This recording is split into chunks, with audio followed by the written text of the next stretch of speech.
Hello and welcome to the latest podcast here on the two-man power trip of wrestling. Host JP and John Poz. With me, of course, the former WCW head writer, the former WWF head writer, the former WCW World Heavyweight Champion, Mr. Vince Russo. Vince, welcome back. How you doing? What is going on, John? I was thinking of you last night. We were talking about a big Giants win. I know you're a big Giants fan, bro. Did you happen to see the end of the Phillies Dodgers game? Oh, Jesus. So I was watching the Giants on my TV, and I have Sling, so I was watching Sling on my phone. Holy moly. Come on, man. That was embarrassing. Just throw it to first base. You had him.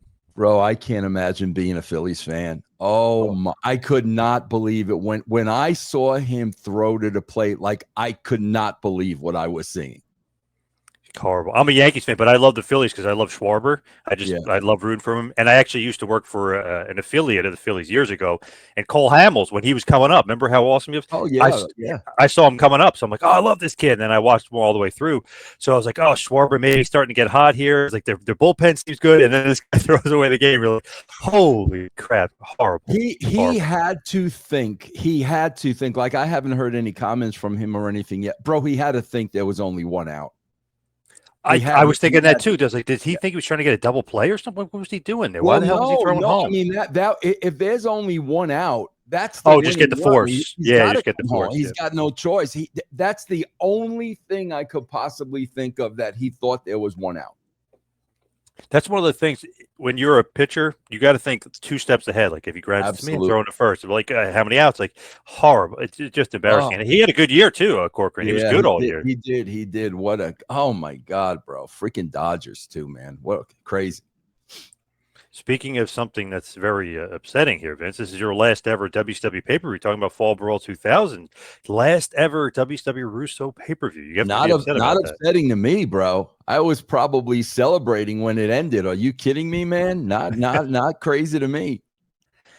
How long did you get paid after this? Like, did you get paid until WCW was over? Like, no, John. The funny thing is, I swear to God, like. When I left the WWE, like mentally, like I was over wrestling. So my game plan was work 2 more years at WCW and save as much money as I possibly could, right? Bro, when I got there and was, negotiating with them, they wanted to sign me for 3 years. And I said, no. 2 years. That's all I want. And bro, that 3rd year would have been guaranteed. They would have paid me. They would have had to pay me that 3rd year. So I said, nope, I just want 2 years. So they paid me through the 2 years of my contract. So whenever I signed, they paid me the full 2 years of my contract. So it didn't matter WWF or WCW, you were guaranteed. Oh yeah, absolutely. Absolutely. Yeah, absolutely. And they didn't pay me in one large sum either. I mean, they paid me week by week, just like I was working there. So nothing changes, even though you're technically not working, you go home, technically nothing changes. You're still getting your paycheck every 2 weeks. Nothing changes. I had to turn in I don't know, bro, a laptop, and stuff like that was theirs. That's it. I turned in all their stuff and they continued to pay me until the 2 years was fulfilled. So today, like we're talking about, your final WCW pay-per-view, Fall Brawl 2000, September 17th from Buffalo, New York at the HSBC Arena, 8,638 attendance. So great attendance there for the show. The tagline, unedited, unpredictable, unbelievable. And the pay-per-view buys down from last month, only 75,000 pay-per-view buys. Last month was only 85,000, but down. So not great here. Bro, I always told you, man, and I'm not making any excuses. It's 25 years ago, bro. But again, we left WWE with them on top. So when you see these different numbers for pay-per-view buys, bro, a lot of that depends on, what was the main event of their pay-per-view. You know what I'm saying? That's what a lot of them depends on, because again, John, we're talking about a much different time where there were 2 wrestling companies and a lot of people could only afford to get one pay-per-view. So, a lot of times people had to choose. So if they had a really hot pay-per-view with a really hot angle and main event, that was probably going to hurt the pay-per-view we had that month. they obviously had a lot going on with Steve Austin and him, like basically, teasing him coming back, So, a lot was on. They had momentum, for sure. Yeah, no, and obviously, bro, like, we had a main event of Goldberg and Steiner, which is something I'd want to see. So it's not like, it's not like we had a crap card or anything like that. But again, it just depends on where they were at the time and what they were doing. So basically, before we really get into it, double main event. So it's Goldberg and Steiner and Booker T versus Kevin Nash for the WCW World Heavyweight title as well. So you got a double main event. You got caged heat with Booker and Nash for the heavyweight title. Yeah, that's what I'm talking about, bro. I mean, I know that I'm booking the best pay-per-view I possibly can, but I can't control what they're doing.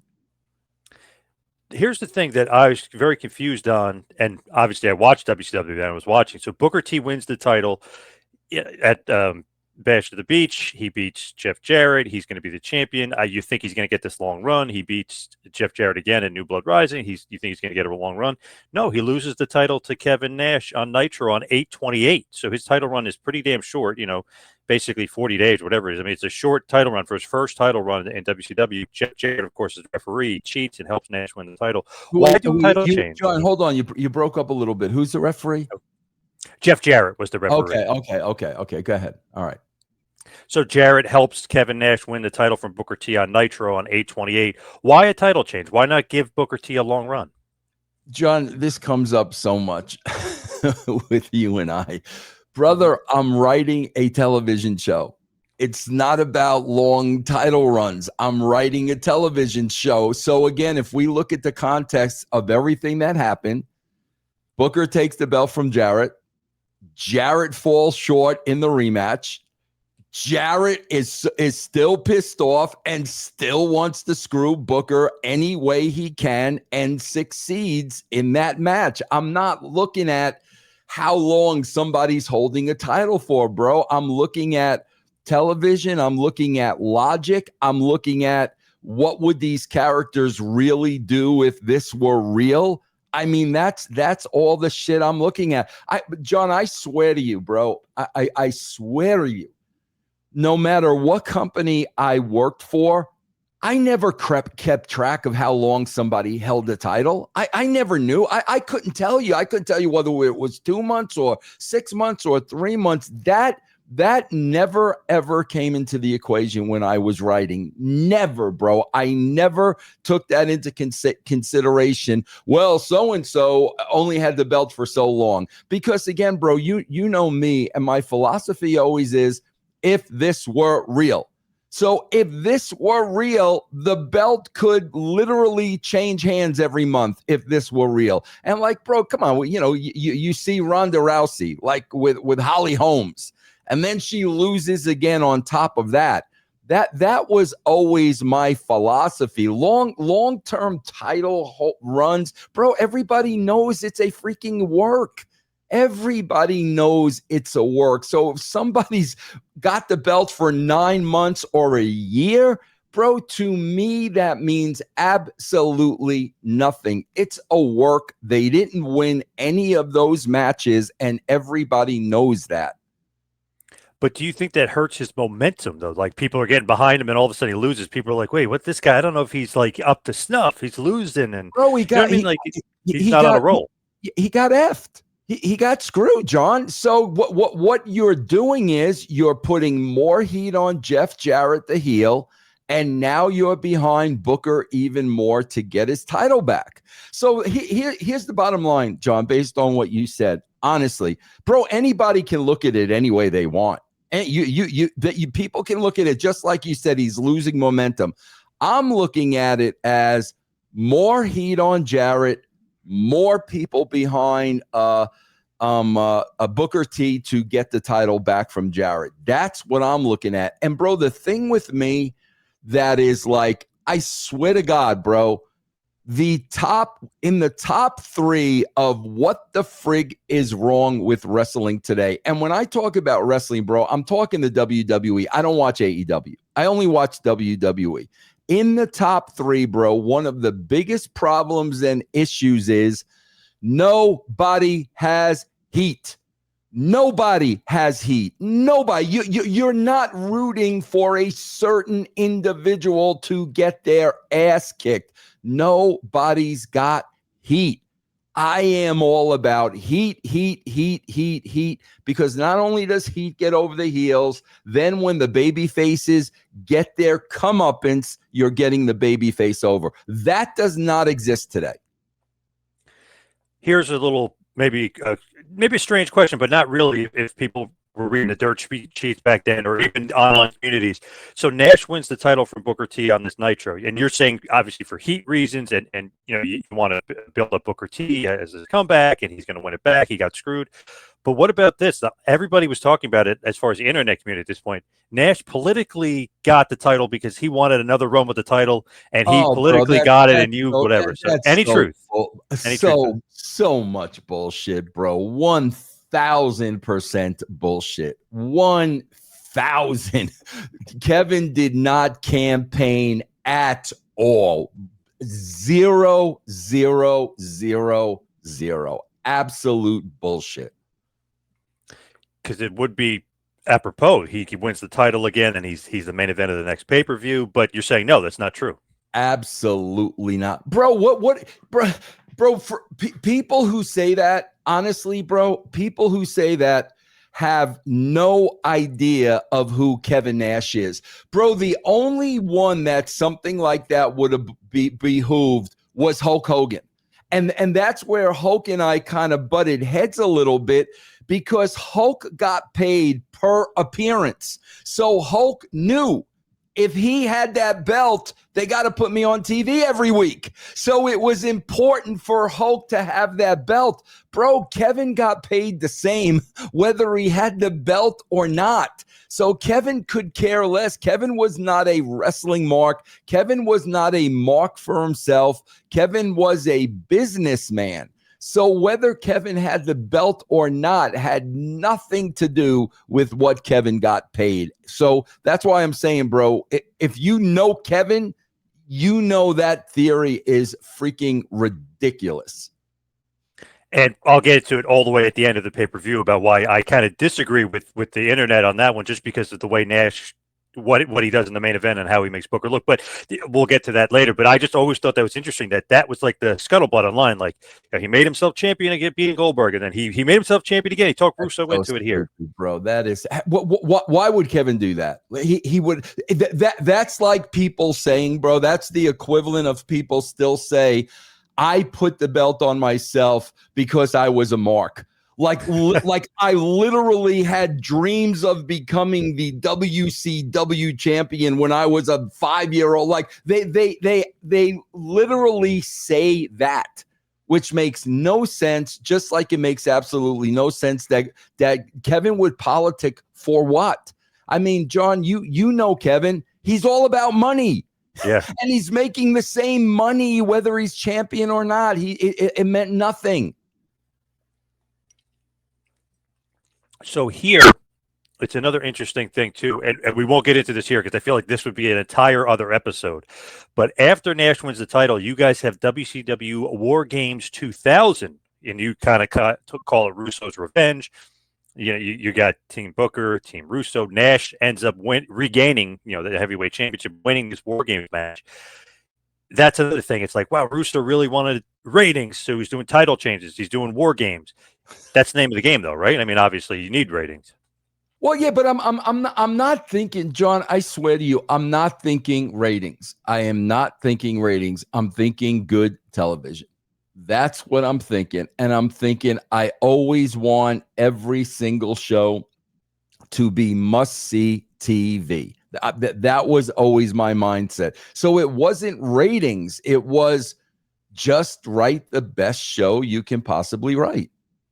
So this was a War Games not on pay-per-view, really. I mean, for the first time since basically 98. Well, 99 didn't have War Games either, but so 98 was really the last War Games, although it was different than their traditional War Games. This was even different. This was the 3-tiered steel cage. Mm-hmm. This was basically the titles on the top, and you got to go all through the cage to get to the top. And then, but this is probably a whole other episode. This could be broken down. I mean, this is a lot of stuff, but just to talk about it, War Games did happen.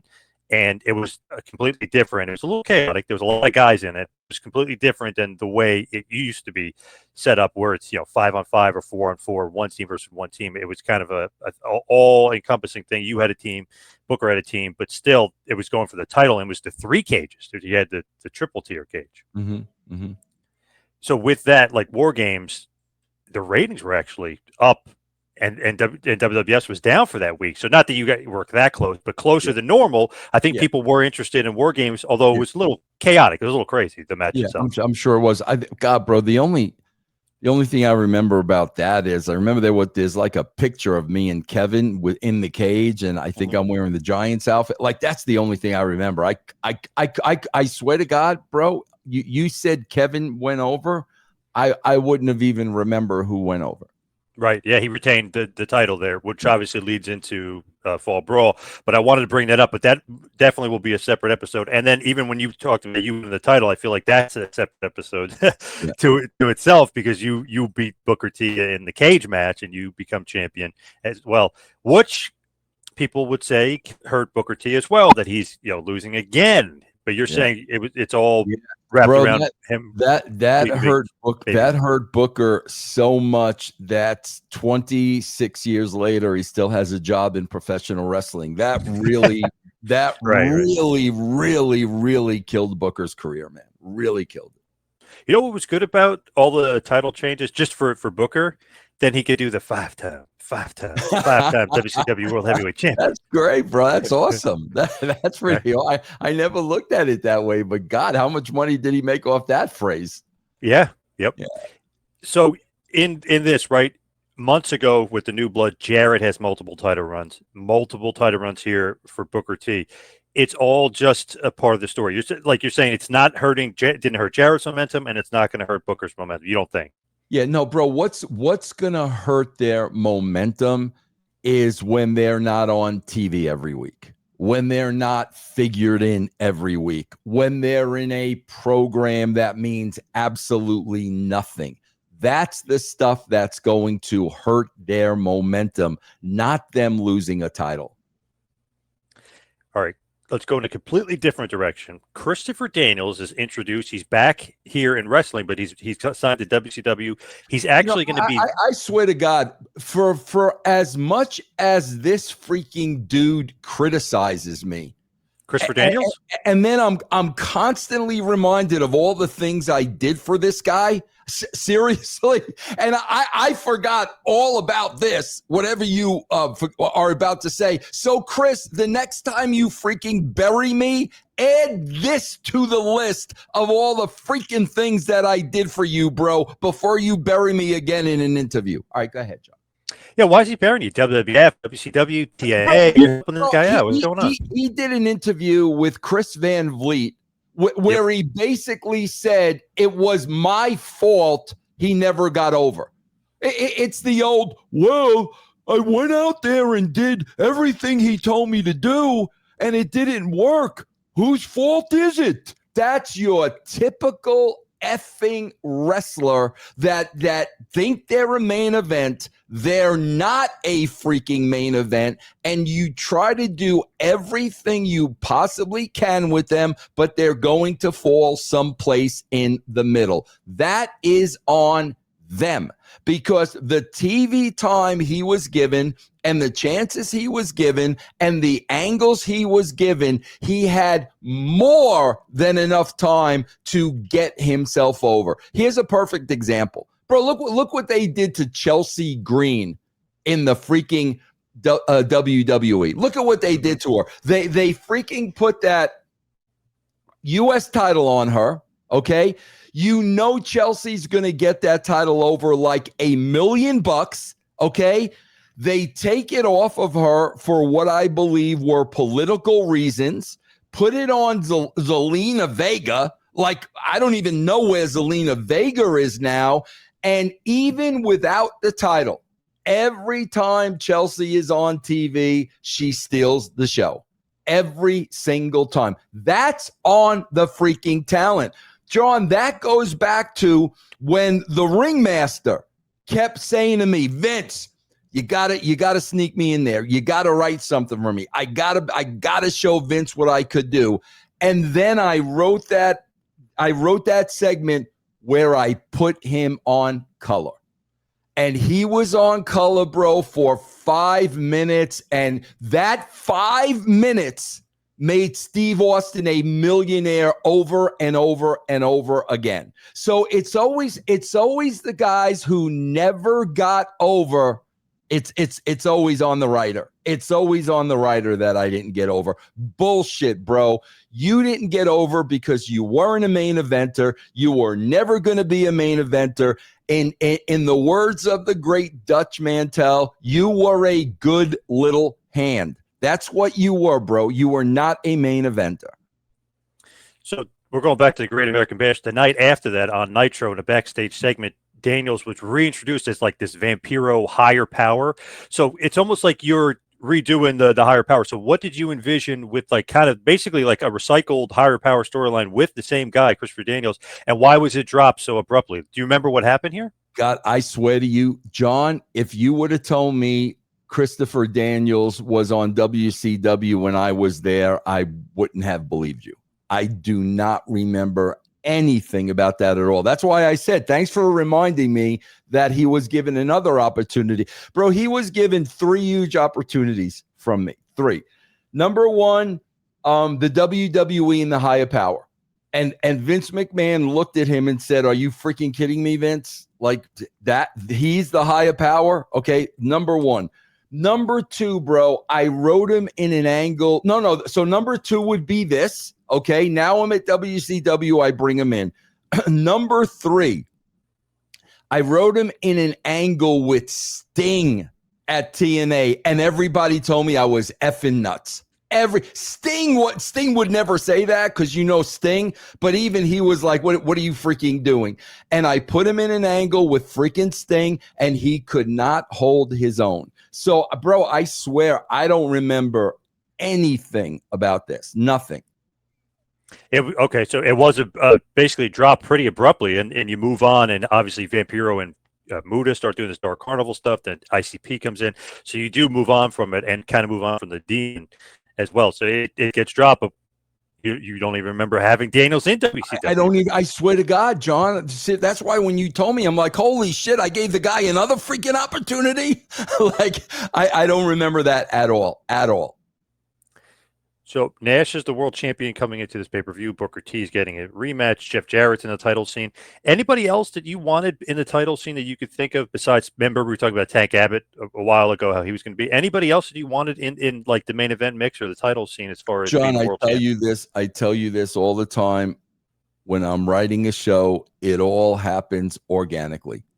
It all happens organically. If all of a sudden the people are behind somebody, we're going with you. Like, bro, I'll give you a perfect example in the WWE. When they really started getting behind, like in LA Knight, you got to go with it, bro. When you don't go with it, you miss that opportunity. You absolutely miss the opportunity. So I don't think that way, John. I'm watching the show. I'm studying the ratings. I'm listening to the crowd. And they're kind of dictating where we go. I've always written that way.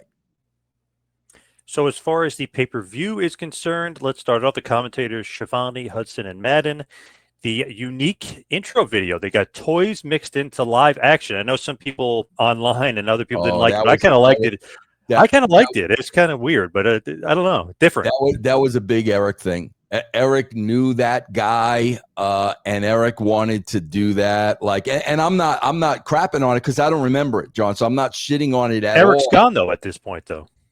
Well, but he may have signed the guy before he left. Oh, okay. That was definitely an Eric influence. I remember, and like I said, bro, I'm not shitting on that or anything because I don't remember it, but I do remember Eric constantly pitching that and putting it over. So it's basically live action. Then they show the Booker T and Nash toys, and they show the Goldberg and Scott Steiner toys, and then they go back to live action. I don't know. I feel like people do that on Instagram now all the time. They do videos and they'll combine it. So maybe 25 years too soon on maybe. this idea. And bro, I never saw that. Like I never saw what you're talking about right there. I've never seen that. It is like a unique way to start the pay-per-view, but I know a lot of people didn't like it then, but maybe they like it now. Maybe. Yeah. Again, I didn't have a problem with it then. I don't have a problem with it now.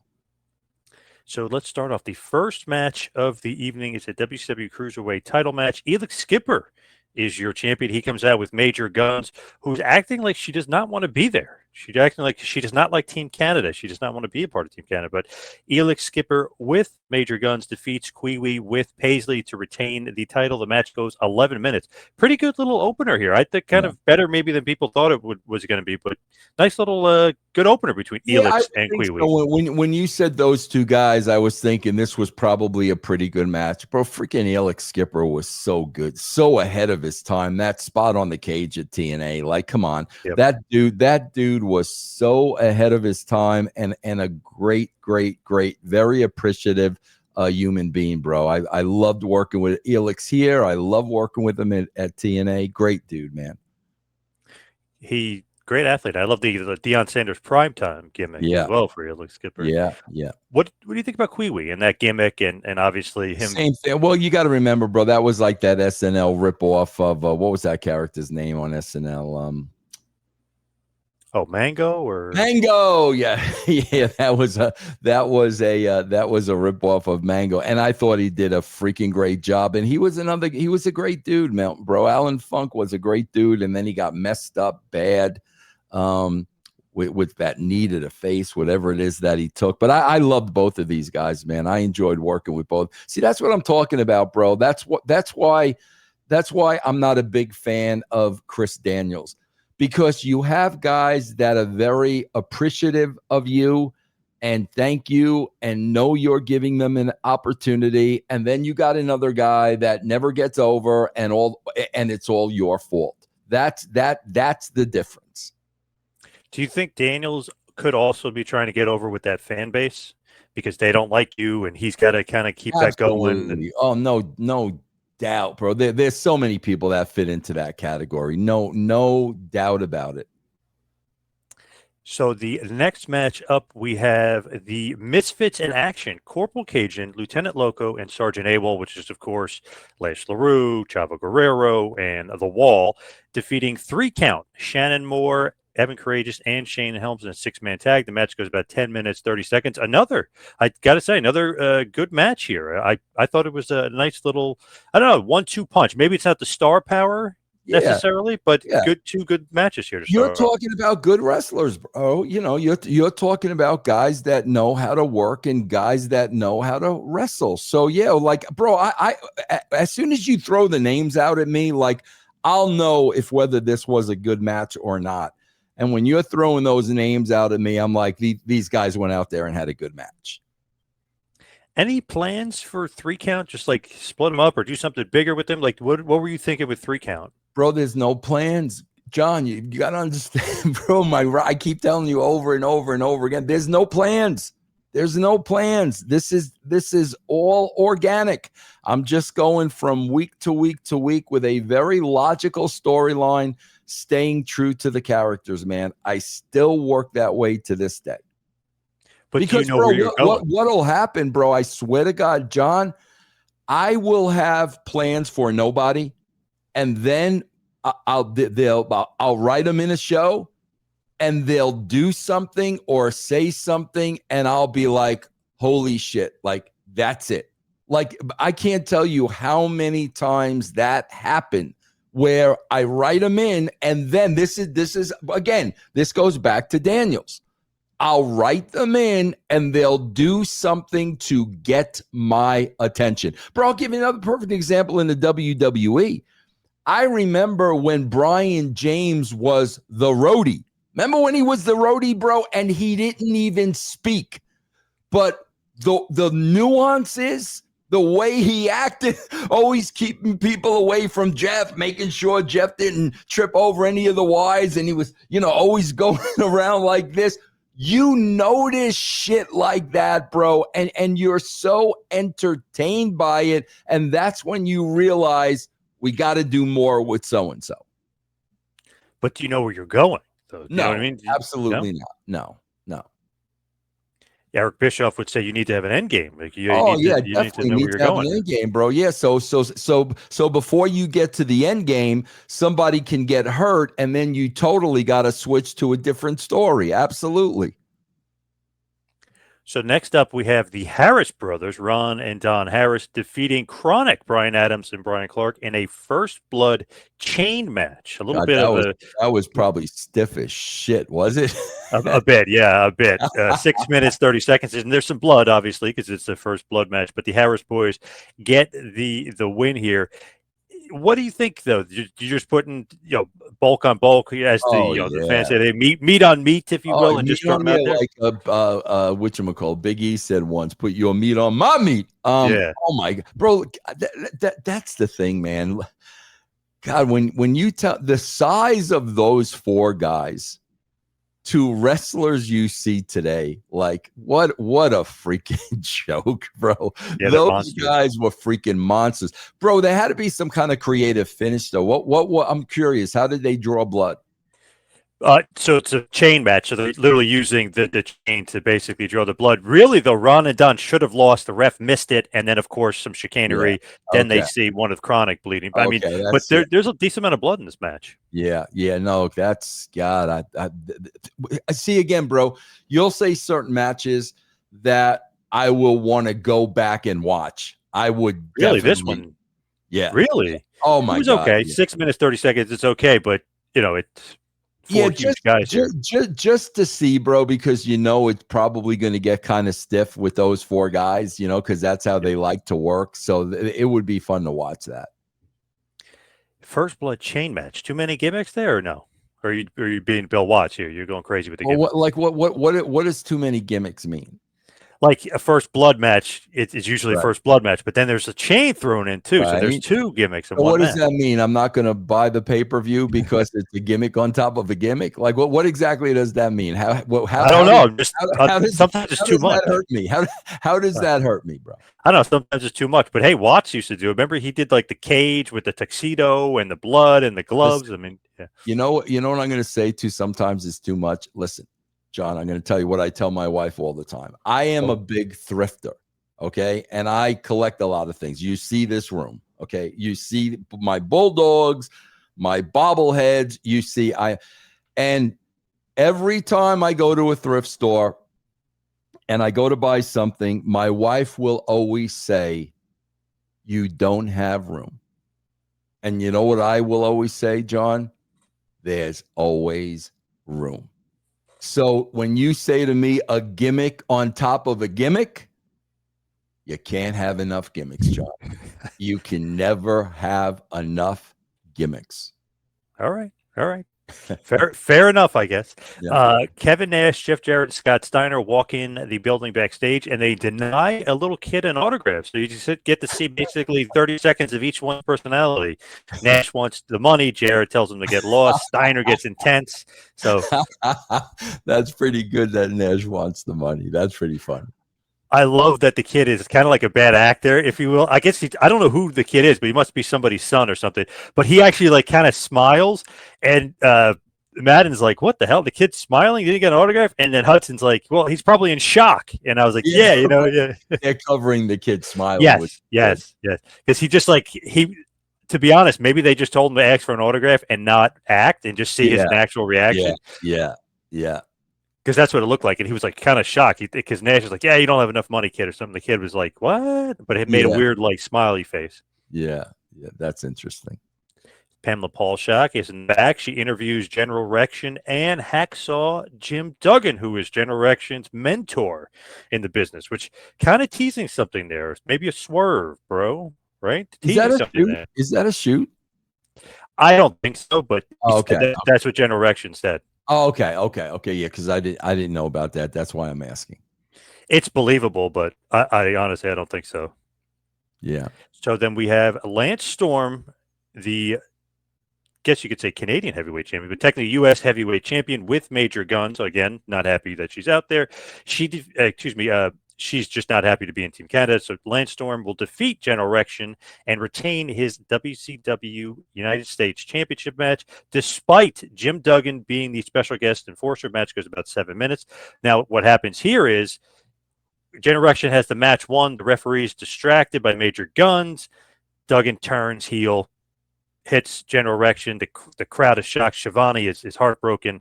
Lance Storm gets the win, and Duggan joins Team Canada. What do you think about this? Jim Duggan turns on the USA. Bro, he hated that. Oh my God, did he hate that? Oh my! To this day, he hates me for that. What was I going to say? Was this a good match?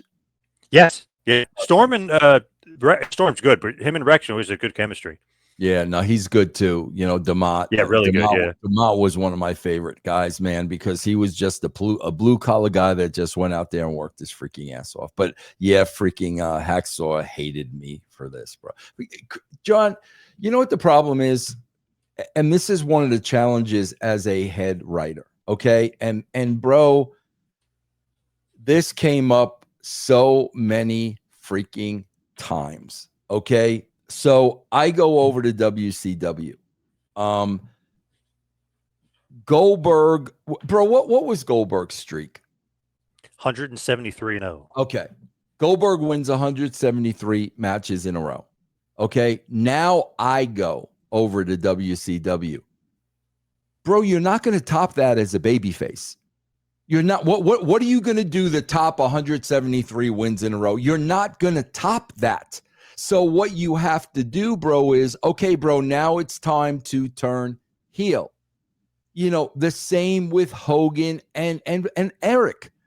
They were stale. They were getting older. They were no longer in their prime. It is now time to rework your character and put you in a spot where you fit for this point of your career.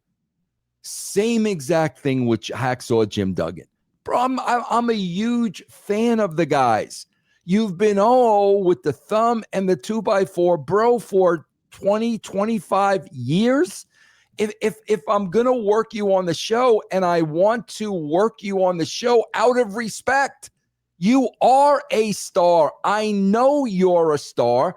I want to keep you on the show, but we've got to try to do something different.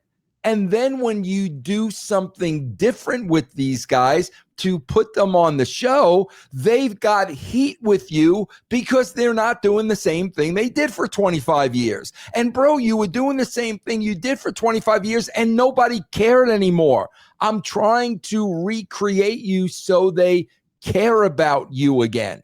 And bro, so many times when I was trying to help a guy like Jim Duggan, it would come back to freaking bite me in the ass, because if it was up to him, he would have been doing the, tough guy, thumbs up until he was freaking 70. And you got to reinvent these guys. John, if I step back into professional wrestling tomorrow, I'm not going to be the guy I was on WCW.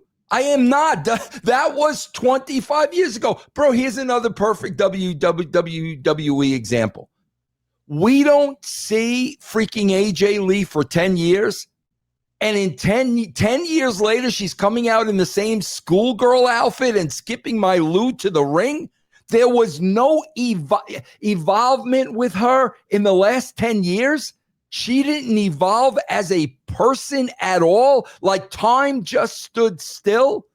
So this is what I'm talking about, bro, because I tried to do these with a lot of the guys, and, you know, they just wanted to do what they always did, and nobody gave a shit anymore. So when I 100% am trying to keep these guys on TV and help these guys, they're freaking pissed off at me. And the second we're not working together, they're doing interviews about me. That happened time and time and time again. Meanwhile, you know, the role I put Hacksaw in, one of the roles I put Hacksaw in was like I made him the janitor, right? The freaking guy winds up cleaning a toilet bowl with my toothbrush and I wind up using the toothbrush.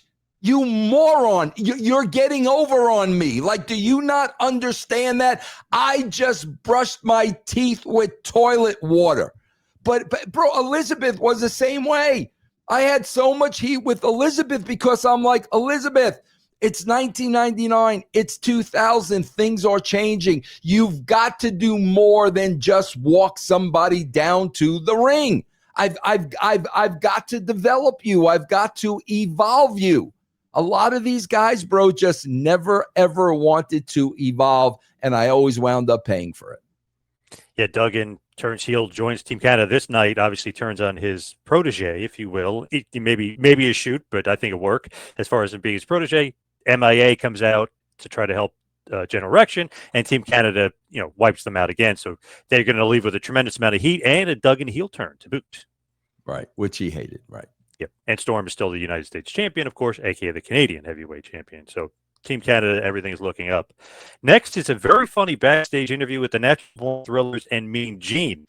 Michael Sanders is phenomenal on the mic. Love him on the mic. He's doing the Conan stuff. He's doing making fun of everybody. And certainly Mean Gene. Mean Gene is just pissed. He's like, you little pissant, you little shit. Like he's going back at him. Great. Yeah, that's great. And bro, like I swear to God, people want to know why I don't like Paulie. This is one of the main reasons right here. Because Sanders was great on the mic. Sanders was entertaining. They invited Sanders over to the WWE to possibly work for them. Freaking Paulie sees freaking Sanders, is threatened, and did every single thing in his power for Mike Sanders not to be hired. Those are the reasons why I don't like Paul Heyman. And for those of you that love Paul Heyman, that's because you don't know stuff like that. Mike Sanders would have been great in the WWE.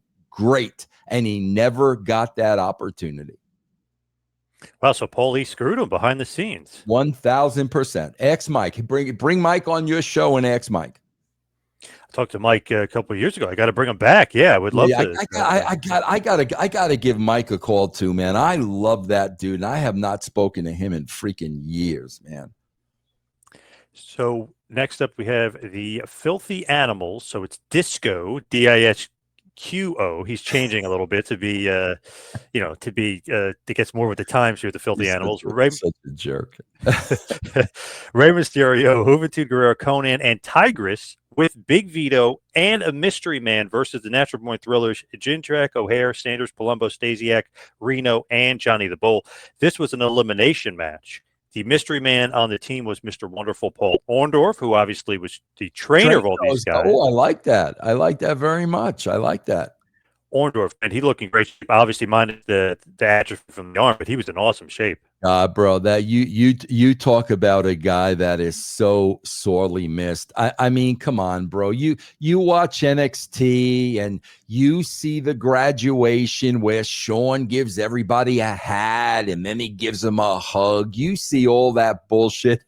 Bro, those guys at the power plant were scared to death of Paul Orndorff.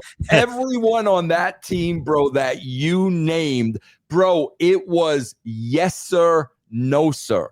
They were scared to death of Orndorff. That is what's missing today in wrestling.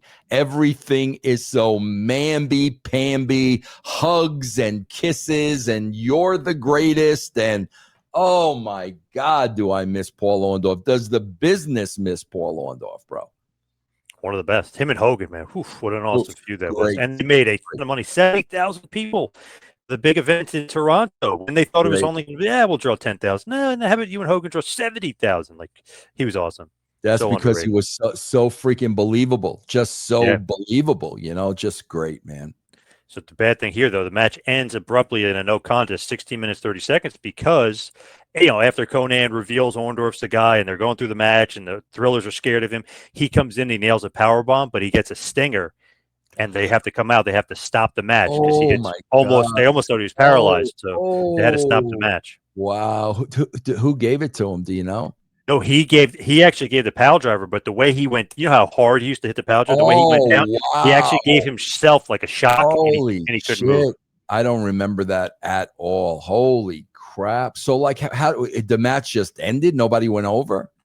So it was crazy. They almost started wrestling over him, like in a way, because they thought they could move him out of the way. They weren't sure. So then the ref is like, "No, what are you doing?" Like then he just stops it and ends in no contest. So what happens is they started up again the night later, and Tigers ends up winning the elimination match after all that. So basically, you restart the match on Nitro where you left off with Orndorff being gone, and Tigers shockingly ends up beating the Thrillers, obviously with Filthy Animals' help, but Tigers ends up winning the match technically. Wow, that's crazy. I forgot all about that, bro. Wow. Yeah, it sucked on Orndorff too because it was like a cool thing. The crowd was shocked. The Thrillers sold it well, and then the injury kind of just ruined. Obviously, ruined the match, but kind of ruined it the night for a while too. Yeah. Then we have Shane Douglas and Torrie Wilson in a scaffold match against Billy Kidman and Medusa. I guarantee you, bro, do you think? No. Because I remember doing a scaffold match at TNA because I was going to say this was probably the last scaffold match ever done. But we did do one at TNA. I think Rhino was a part of it. But go ahead. Shane Douglas and Torrie Wilson beat Kidman and Medusa in the scaffold match. They throw both of them off and they win. It's kind of lame because Medusa falls on a crash pad, Billy Kidman falls, and like the stage, if you will, like lightly falls through. It was not a good match. And Torrie has, obviously she had no idea what she was doing out there. It would have probably been better if it wasn't a scaffold match. Yeah. Well, I love gimmicks. Can't have enough gimmicks, bro. But bro, WCW was bad at stuff like that, man. Like just special effects like that and stuff. I swear to God, where WWE was an A, like freaking giving them the benefit of the doubt. Every time we had to do something like that, WCW was probably like a C. What a difference. I mean, bro, that's important. Like that's very, very, very important. And the WWE, I mean, Kevin Dunn and his crew, they just always made sure everything was done to perfection.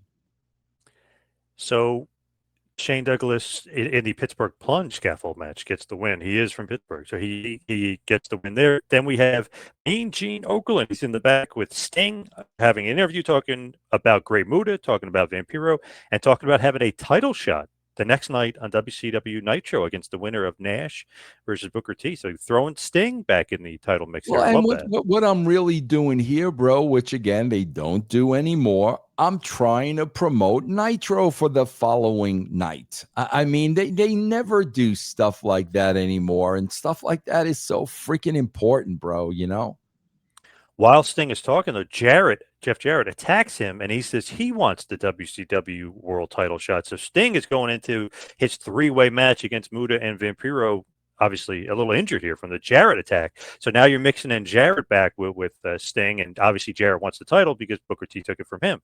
So interesting little mix here. Does Sting go over? Well, yes, he will, but we'll get to that. But he will end up going over in the match. Okay. Before that, Mike Tenay has a video. This is awesome. So on Nitro earlier, we didn't really talk about it. It could probably maybe be a separate episode or maybe talking about it more in-depthly in another episode. But the David Flair, Stacy Keibler wedding, how it went wrong, how Ric Flair got involved. I know it's his fault, the why he's not married Stacy Keibler. It is, she's pregnant. It is who's really the father. So, Ric Flair and David are having their problems. So Tenay ends up going to his house and, talking to him, and Tenay is like in shock. He's a mess. The room's a mess. Everything is crazy. David is actually really good actor here. It just seems like it's almost like Mike Tenay goes to like Hannibal Lecter's house and he's like this serial killer nut job with everything all over his face, this complete mess. But because of Rick, who he said was a horrible father, because of Stacy, who betrayed him, so he thinks. So we don't know what's going on like with Dave Flair, but he's nuts. So of course, as you remember at the end, he beats up the mailman, and Mike Tenay has to call for like the police or whatever. Like, God, bro, people that shit on the Vince Russo WCW era, 90% of the stuff you're telling me, I completely forgot about. I don't remember David Flair beating up a mailman. But my God, bro, I come off of watching SmackDown on Friday and Raw on Monday, which is the absolute drizzling shits where when the show is over, there's nothing to review, there's nothing to talk about, and then I sit down here with you and you walk me through these shows and I'm like, are you effing kidding me? I would kill if Monday Night Raw was like these shows that I wrote. I would kill because I sit there for 2.5 hours. The show ends. I got to do a podcast, and I'm literally sitting there wondering, what am I supposed to talk about? Out of what I just saw that last 2.5 hours, what am I supposed to be talking about? So people that knock this era and knock my WCW work, either you never saw it or kiss my big fat ass. The WWE wishes it could be this entertaining today. This was great. If anybody hasn't seen it, I would go out and see, because this is like David Flair at his best, not wrestling, doing a vignette at his house. Mike Tenay's being the straight man here, and David is nuts, and he goes so crazy. He's beating up the mailman because he's like, "It's the mailman," cheated with Stacy. Like he lost it. He lost his mind. That's tremendous, tremendous.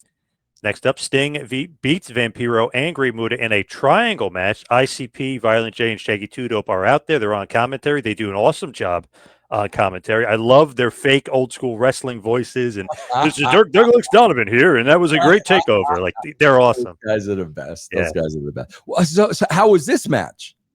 Actually, it was only 5 minutes. It wasn't good because it was clunky, because the whole thing is about Vampiro and Muta not getting along. So it was really clunky. It just was more storyline driven than actually trying to be a good match. Some matches like that, depending on the storyline, could be hard to book. So I mean, I get that. Then after Sting makes the win, because basically Muta and Vampiro couldn't get along, then ICP and Vampiro with Dark Carnival beat up Muta, who they're supposedly were with, because he cost Vampiro the match and they thought Vampiro could win the match. So there's all friction there. So when Muta is getting beat up by ICP and Vampiro, Sting comes back and makes the save. So, making Muta and Sting the old enemies there. So the announcers were, playing off their history. Like, they're like, whoa, Sting made the save here. The ultimate babyface Sting makes the save. That. Yeah, I like that. Very good. What a writer. Look at this. Who wrote this shit, bro? Like, seriously, man. Bob Mould, probably. Yeah. The guy was so stiff on Bob Mould, it's not even funny. And I feel bad about that too. Whoa, why? He's the legend. What are you crazy? Oh my God. Pamela Paul Jacques interview in the back with that 70s guy, Mike Awesome. And guess who he has with him? Gary Coleman. The Gary Coleman. What is going on here? How did you get Gary Coleman? What is going on? And another guy who absolutely hated the gimmick and wanted to be, just generic Mike Awesome in his black trunks. Bro, that was the gimmick.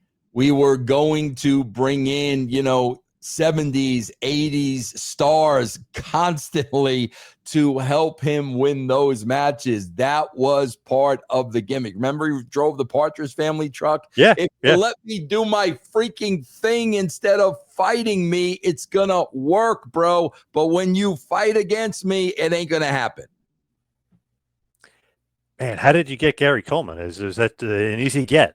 Was he doing nothing at this point? Probably through the agent and stuff. Yeah, it's probably easy. Yeah. So it's a bunkhouse brawl. Mike Awesome versus Jeff Jarrett. Mike Awesome gets the win over Jeff Jarrett in the bunkhouse brawl in 9 minutes. So not really hurting Awesome too much. He gets a win over, the former WCW World Heavyweight Champion Jeff Jarrett. Yeah. Did Jeff hit Coleman with the guitar? Yes, which kind of causes a distraction of him. Like, he's too focused on Gary Coleman. Yeah. Gary Coleman, which is so funny, he's wearing a hat. Why is he wearing a hat? Obviously, he's got something under the hat. Jarrett nails him with the guitar. Awesome. Maybe one of the greatest guitar shots of all time. Tremendous. Yes, tremendous. Yeah. Bro, I got to tell you, man, if you catch that guitar wrong, it hurts. Like, you think it's just the bust. Bro, I took one guitar shot from Jeff, and I remember it because it hurt. You've got to catch it like right on the crown. If you don't catch it right on the crown, it's gonna sting. And he doesn't swing it very lightly. He No, freaking no. wails you with Yeah, it. Yeah. yeah. He got me with it on TNA once, and it stung. Yeah. That is one of the most famous guitar shots. That and the Beetlejuice one also is Oh, another famous Beetlejuice one. was tremendous because you and I talked about this. Jeff was scared to death. Beetlejuice didn't understand how to sell it. He was scared to death. And, bro, Beetlejuice sold it like somebody shot him in the head, bro. He was tremendous, man. Other thing with this match, the Buffalo Bills are actually getting involved and then they end up celebrating with Mike Awesome at the end. Did anybody tell the Bills like that this is like a work and that Jarrett's working? Because they literally were like trying to kill him. Yeah, bro. Yeah, athletes get excited. Like they always get excited. Bro, was there anybody of notoriety from the Bills? Not that I remember or could think of, or anybody that really stood out. It looked like it was maybe a couple of offensive linemen and D linemen. Off the top of my head, I can't remember like anybody that stood out. Got you. Okay. But Jarrett, man, he's like a heat magnet. I guess they just get so crazed. They just, they think it's real. They're like, I got to jump the guardrail and get this guy. Yeah. Goddess, I wish somebody watching John's show, it would be entertaining as shit.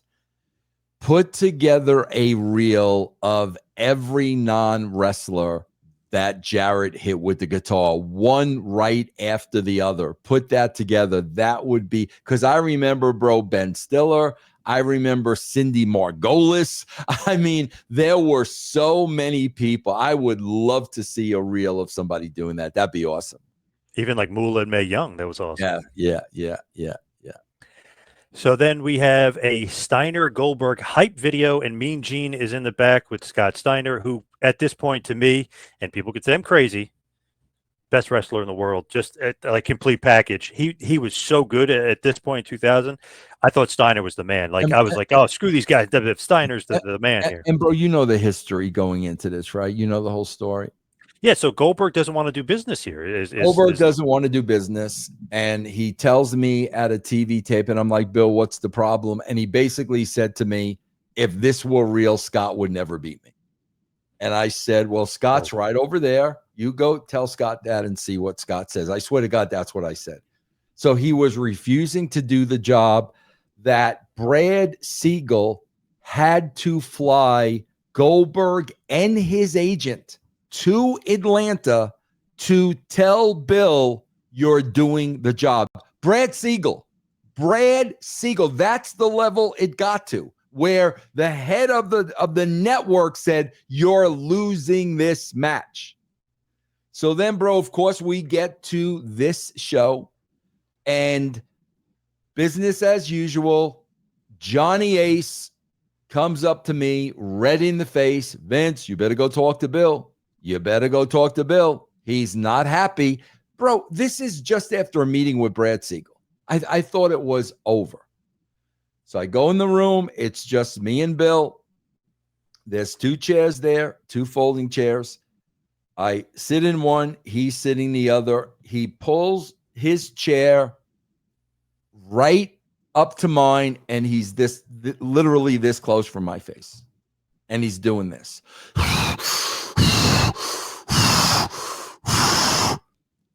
Bro, like, there were a lot of times like I just said things without thinking.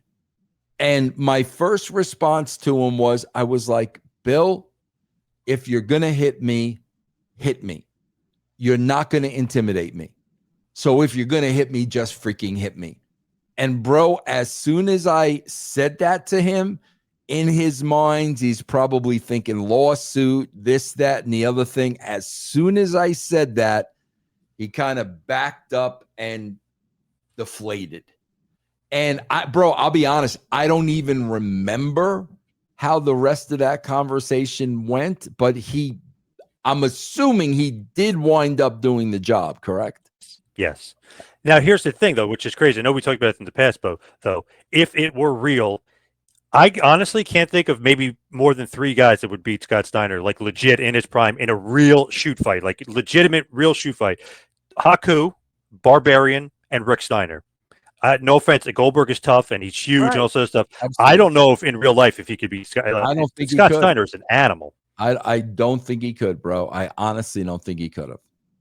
And it's funny, I mentioned this to Haku and Barbarian in the past. They took themselves out of the equation, saying that they couldn't beat him up, but I think they were just being humble. You know what I mean? Because they're such no, nice look, guys. But yeah. because I asked them both, they're like, "Oh, the Steiner brothers. Oh my God, like don't mess with those guys." But I'm like, "Yeah, but don't mess with you guys." And which is what I asked Scott too, and Scott said Haku, Barbarian, his brother, like kind of would be the only guys that could kind of go up against him. Or like even like a Rick Rude or something in his prime. You know what I mean? Like that ilk of like a tough guy. Absolutely. Yes, tough guy, but not Steiner Brothers tough. I don't think. Right. Yeah, I don't either. So, and I got to be honest about this match. Scott Steiner defeats Goldberg. You're out there cheating, by the way. It's a no DQ match. He beats him. Basically, he knocks him out and then puts him in the Steiner recliner, and Goldberg passes out. 14-minute match. Got to be honest. This is a no DQ match. Medeja's cheating. You're cheating. I love the finish of Steiner just getting it done on his own, basically hitting him with the pipe and then putting him in the Steiner recliner.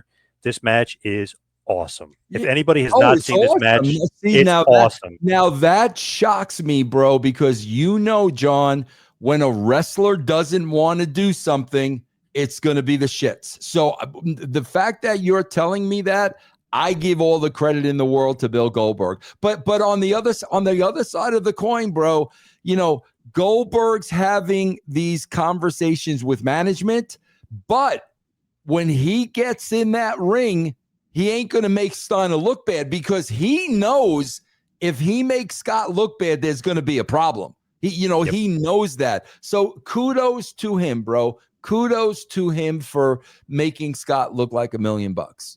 And obviously, these two in real life are friendly. I mean, the Steiners and Goldberg like each other, so it's not really like, oh, who's going to beat up who? I mean, but they definitely have an agreement. Like, we're just going to stiff the shit out of each other. I mean, they kill each other. Wow. It is awesome. This is like when they talk about like meat on meat, and they're joking around about those. This is what you envision of like, it's like almost like Japanese style. We're like, we're just going to kill each other. Like, so this match, this is by far and away. If anybody has not seen it, go out of your way. This is Goldberg's best match by far. Wow. I know people say DDP, and I just talked to Raven. Raven said his matches with Goldberg were, but no, this is Goldberg's best match. It's not even close. Awesome. This is awesome. I'm happy to hear that, and good for him, man. Good for him for at the end of the day doing exactly what we needed him to do. Good for him. Yes. So Steiner goes over by technical submission. He knocks out Goldberg, but awesome match, and I love that he goes over. Do you see how Goldberg's protected? He's definitely, they don't do that anymore today. They just beat people. He's definitely protected here. Yep. You're cheating. Medeja's cheating, and then he hit him with the pipe. Although Goldberg's using weapons too, but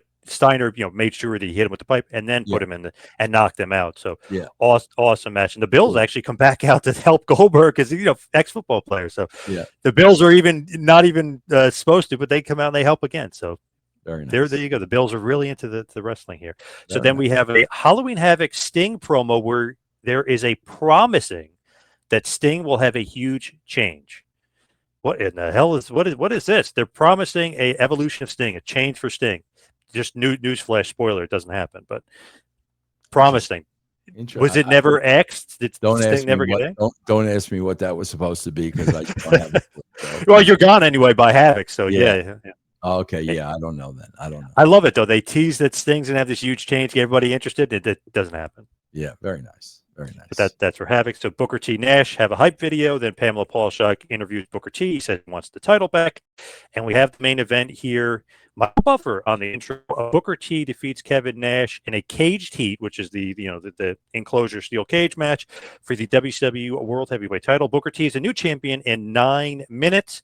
Nash is bleeding pretty bad, by the way, in this match. Wow. Booker wins with the bookend. Booker wins straight up. So not only does he win straight up, Nash is bleeding. So it really, like, he's really putting Booker over here. And then Booker celebrates to end the show. So Booker wins. That tells you how much Nash respects Booker. That tells you how much that he wants to go in there and he wants to get him over and he wants to give him more. And that's how Kevin was, man. I'm telling you, bro, that's how Kevin did business, man. Kevin was a pro through and through. And in this case, if he liked you, he's going to go the whole 9, and that's what it sounds like here. Which kind of goes back to what we were saying earlier when we started the show, where I said people were saying that Nash wanted the title again. It was all political. He basically not get squashed or anything, but it's like a shorter match. He's bleeding, and Booker T just beats him straight up with his finish. There you go. Yep. Kevin was all business, man. Kevin was all business. So Booker T is the man for now, but Shivani says, don't forget as the show ends that Sting versus Booker T for the title tomorrow on Nitro, which kind of that match will happen, but it will evolve into another tag match involving you as well. So it'll be Sting and Booker versus Jeff and you kind of. So it gets a little crazy there. Bro, I don't remember any of that. I swear to God, I don't remember any of it. Are you blocking it on purpose because it was so bad? No, man, no. It was just so much, like shows every week and 2 shows and pay-per-views. Like I don't remember any of. I remember certain things, but not week to week to week to week, man. Did you know this was your last pay-per-view going in? Did I give Mike Sanders the keys to take over yet? No, that happens. I think in a week or 2 after this, because after this you end up winning the title, though. When I do that with Sanders, I knew I was done. That's why I did that. But obviously you didn't know here. You didn't know it was going to be your last pay-per-view. No, we were at the Cow Palace in San Francisco, and there's that scene where I kind of put Sanders in charge, and I knew I was done. That was it. Why? Why were you done? Oh God, bro, so many things. I mean, just so many things. The concussions, the politics. It just wore me out. It just defeated me, man. I had nothing left, and I wanted to be as far away from it as possible. And so I knew specifically that's why I did that, because I knew you were never ever going to see me on TV again. Now, it sounded like you actually liked the pay-per-view, though. It sounded like you actually liked this Fall Brawl. Absolutely, man. Sounds great to me. I'll throw it out there. Go out of your way if you haven't. Goldberg versus Scott Steiner from Fall Brawl is awesome. Yeah, I gotta watch. What year is that? 2000. 2000. Yep. Yeah, I gotta watch that. That's awesome, bro. Where do you see the WCW pay-per-views? They actually been putting them up on YouTube. And they're actually still on Peacock, too, by the way. For now, they're still on Peacock. Oh, okay. I got to check that out before they come off of Peacock. Okay, cool. But go to YouTube. There's a WCW channel that WWE created, and they're actually loading up full pay-per-views. And then sometimes they'll have matches, so you just watch the match. So yeah, cool. I got to check that out. They've been utilizing that YouTube, that's for sure. Yeah. So let's wrap this bad boy up and head towards the plugs. Follow me on Twitter and Instagram at 2Man Power Trip. How about you, Vince? Guys, if you've never been a subscriber to Russo brand, we give you a free week right now where you could try us out. Just go to patreon.com/Russo TWC. All right. Thank you, everybody out there, for listening. See you right back here next time for the next podcast. Have a good one, folks.